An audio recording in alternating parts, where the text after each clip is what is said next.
नमस्कार दोस्तों, आज हम पोर्टफोलियो रिव्यू करने वाले हैं 2025 में अगर आप जा रहे हैं। और ये पोर्टफोलियो हमने स्पेशल इसलिए उठाए हैं क्योंकि आपने टाइटल में पढ़ा होगा कॉपी कर लो। और कॉपी करने का मतलब क्या है कि यहाँ पे हमने ऐसे म्यूचुअल फंड्स पोर्टफोलियो उठाए हैं जिनमें बहुत ज़्यादा चेंजेस नहीं है, छोटी मोटी गलतियाँ हैं। और आप लोग भी अगर वो छोटी मोटी गलती कर रहे हैं तो आप सुधार लीजिए। हो सकता है आपका पोर्टफोलियो भी रिव्यू हुआ हो इस वीडियो में। और अगर आप करवाना चाहते हैं तो कमेंट कीजिए भर भर के, ठीक है। तो ऑब्वियस सी बात है कि अगर आप कमेंट करेंगे तो आपका पोर्टफोलियो ज़्यादा चांसेस हैं कि हम लोग रिव्यू करें। और जो लोग इंस्टाग्राम पे हैं तो आप इंस्टाग्राम पे भी हमें फॉलो कर सकते हैं। वहाँ पे भी हम हफ्ते के 4-5 म्यूचुअल फंड पोर्टफोलियो रिव्यू कर ही देते हैं। तो चलिए स्क्रीन पे चलते हैं और देखते हैं पोर्टफोलियोज रिव्यू। यहाँ पे सबसे पहले देखो, मैंने कहा ना कि इस बार हमने सबसे कम गलती वाले फंड उठाए हैं, मतलब पोर्टफोलियोज उठाए हैं। तो यहाँ पे Parag Parikh flexi cap, Motilal Oswal, SBI Magnum mid cap, Tata small cap, SBI contra, इनमें से अंडर परफॉर्म बोलूँ तो ये वाला फंड अंडर परफॉर्म कर रहा है, ठीक है। लेकिन एक चीज़ मतलब एक प्रॉब्लम है यहाँ पे कि जो ये अंडर परफॉर्म कर रहा है ना, ये फंड थोड़ा सा रिलायबल है, तो इससे निकलने की ज़रूरत नहीं है, इसमें बने रहो। लेकिन एक और रीज़न मिल गया मुझे कि इसको हम बाहर निकाल सकें, तो फिर निकालना एक अच्छा ऑप्शन भी हो सकता है। क्या ऑप्शन है वो कि आपके पास ऑलरेडी SBI का 2000 रुपीज़ का एक फ़ंड और है। तो दो सेम AMC के फ़ंड रखने में प्रॉब्लम ये होती है कि सपोज़ कीजिए अगर ये फ़ंड नहीं चलता तो बहुत सारे चांसेस हैं ये भी नहीं चलेगा, क्योंकि सेम फंड मैनेजर होते हैं, सेम स्ट्रैटेजी होती है, ये प्रॉब्लम आती है। मैं बहुत बार पीछे करके मैं चैनल पे दिखा भी चुका हूँ, ठीक है। तो एक ही फंड के अंदर दिक्कत आती है तो फिर बाकी सब के अंदर भी दिक्कत आती है, सेम AMC के अगर हैं तो।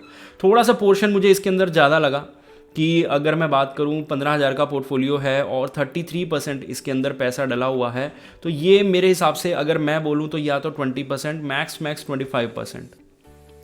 तो ये 4,000 होता या 3,500 होता या 4,000 मान लो, तो 4,000 भी होता तो मुझे लगता कि ये ज़्यादा बेटर है। होपफुली आप समझ रहे होंगे मैं क्या कहना चाहता हूँ। 4100 बनेगा इसका 25% के आसपास शायद, तो वो चीज़ है। और जो इन्होंने फिर नीचे बोला हुआ है कि SBI Magnum mid cap amount is approximately 6 lakh at present and as SIP in the fund was started by my parents as this fund is not performing should I stick to or change the fund। और पैसा मत डालो भाई। अब इसके अंदर तो आपने तीसरी चीज़ और मुझे बता दी, क्योंकि दो चीज़ें मैं पहले ही बता चुका हूँ कि अंडर परफॉर्म कर रहा है। सेकंड पे मैंने बताया आपको कि सेम AMC में आपने 2 बार इन्वेस्ट कर रखा है और अब इसके अंदर अमाउंट भी बहुत ज़्यादा हो गया है अकॉर्डिंग टू योर पोर्टफोलियो। तो यहाँ पे इसको आप रोक दीजिए, धीरे धीरे इसमें से प्रॉफिट बुक कीजिए और जिससे आपको टैक्स एग्जेम्पशन मिलेगा, टैक्स हार्वेस्टिंग होगी, तो 10-12 हज़ार का एक्स्ट्रा बेनिफिट वहाँ भी हो जाएगा। एक अच्छा सा फंड चूज़ करके कोई भी आप उसके अंदर पैसा लगा सकते हैं। उसके बाद सेकंड पोर्टफोलियो अगर कॉपी करने की बात आए तो ये पोर्टफोलियो बढ़िया लग रहा है मुझे कॉपी करने के लिए, अमाउंट वाइज भी। रीज़न क्योंकि पराग पारिक में 2,000 रुपये डाला हुआ है, ठीक है। अब टोटल ये कितने का पोर्टफोलियो बन रहा है, शायद ये बन रहा है 2, 3, 4, 5, 6, 7, 7,500 रुपये का पोर्टफोलियो, ठीक है। अब 7,500 का 20% कितना होता है, या 30% आप मानो, 30% इसका बनेगा लगभग 2,150 रुपये के आसपास शायद, ठीक है। तो अब इन्होंने लगभग 20-25% इसके अंदर डाला हुआ है। ये एक गलती ऊपर भी मेरे को देखने को मिली, नीचे भी, लेकिन ये गलती फिर काम कर जाएगी। रीज़न क्योंकि देखो यहाँ पे आपने इसके अंदर बहुत कंफर्टेबली एक छोटा सा अमाउंट डाल दिया, इनके अंदर दोनों के अंदर मिला के आपने 2,500 रुपये डाल दिए। स्मॉल कैप के अंदर 2,500 रुपये हो गया और 3,000 रुपये हो गया मिड कैप के अंदर। और सबसे बढ़िया बात, इनको 2 फंड्स के अंदर डिवाइड कर दिया। तो ये एक बहुत बेहतरीन स्ट्रेटजी है। इसको 10-12 हज़ार तक जब आप अपना पोर्टफोलियो ले जाएं, या 15,000 तक भी, तो ये स्ट्रैटेजी चल सकती है, कोई दिक्कत नहीं है। अब आप ये फ़ंड चेंज कर सकते हो, तो इसकी जगह बहुत सारे रिलायबल फ़ंड और हैं।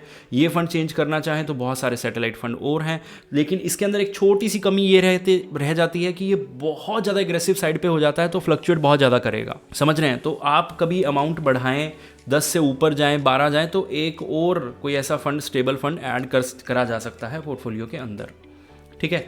अब यहाँ पे इन्होंने स्टेबिलिटी बहुत ज़्यादा ऐड कर रखी है। पराग पारिक फ्लेक्सी 4,000, बंधन का निफ्टी 50 बेशक अल्फा वाला है लेकिन उसके अंदर 3,000, HDFC का बैलेंस एडवांटेज, और फिर मिराई एसेट का लार्ज एंड मिड जो 250 इंडेक्स है।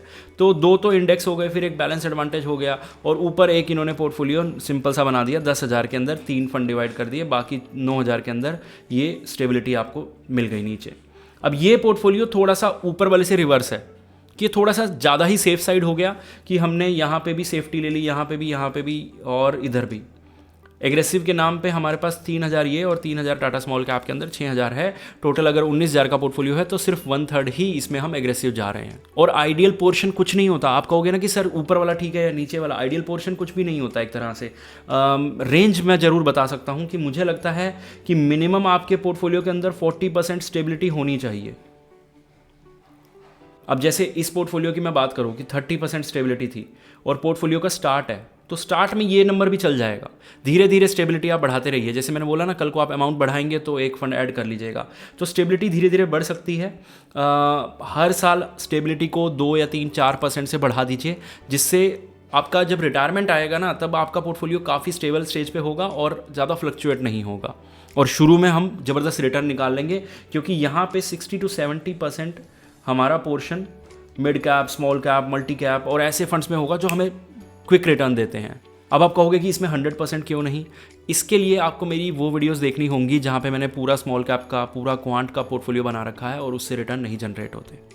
होपफुली आप समझ गए होंगे। अब आगे चलते हैं और इसमें सेम चीज़ यहाँ पे भी है, मोतीलाल ओसवाल का निप्पॉन स्मॉल कैप। अब यहाँ पे अगर मैं बात करूँ, इसको मैंने ऐड कर लिया 5000 को, 10,000 और 17,500 रुपीज़। ऑलमोस्ट 70% आपका पोर्टफोलियो पूरा रिस्की बना दिया आपने। चलो अच्छी बात है, लेकिन फिर नीचे क्वांट फ्लेक्सी कैप भी आपने ले लिया, तो 21,500 यानी कि 20% लगभग, 20 तो नहीं 15% भी इसमें मैं ऐड करूँ तो मैंने बोला था कोई आइडियल नंबर नहीं है, लेकिन 85% अगर आप अपने पोर्टफोलियो को ऐसा बना के चल रहे हैं तो मैं आपको एक गारंटी दे सकता हूँ कि 3 साल के अंदर, अभी तो नहीं, अभी तो सिर्फ आप फ्लेक्सी कैप चेंज कर देंगे काम चल जाएगा, लेकिन आने वाले समय में बहुत दिक्कत होगी, क्योंकि जब एक आधा स्मॉल कैप नहीं चल रहा होगा, ठीक है, फिर एक आधा मिड कैप नहीं चलेगा, फिर एक आधा फ्लेक्सी कैप, हर साल आपको चर्निंग करनी पड़ेगी। देखो चर्निंग अच्छी है, लेकिन ऐसा ना हो कि आपको हर 6 महीने में कोई फंड बदलना पड़ जाए, और नहीं बदलोगे तो अंडर परफॉर्म करता रहेगा, बदलोगे तो बहुत प्रॉब्लम्स आएंगी, नंबर ऑफ फंड्स बढ़ जाते हैं, फिर चर्निंग करना आसान नहीं होता, चर्निंग की भी एक लिमिट होती है। होपफुली आप समझ गए होंगे। नीचे कुछ आपको फंड दिख रहे होंगे, यहाँ पे ये वाले कुछ पोर्टफोलियोज आपको दिख रहे होंगे जिनको हम इंस्टाग्राम पे रिव्यू करेंगे। और अभी के लिए चलते हैं, मिलते हैं अगली वीडियो में।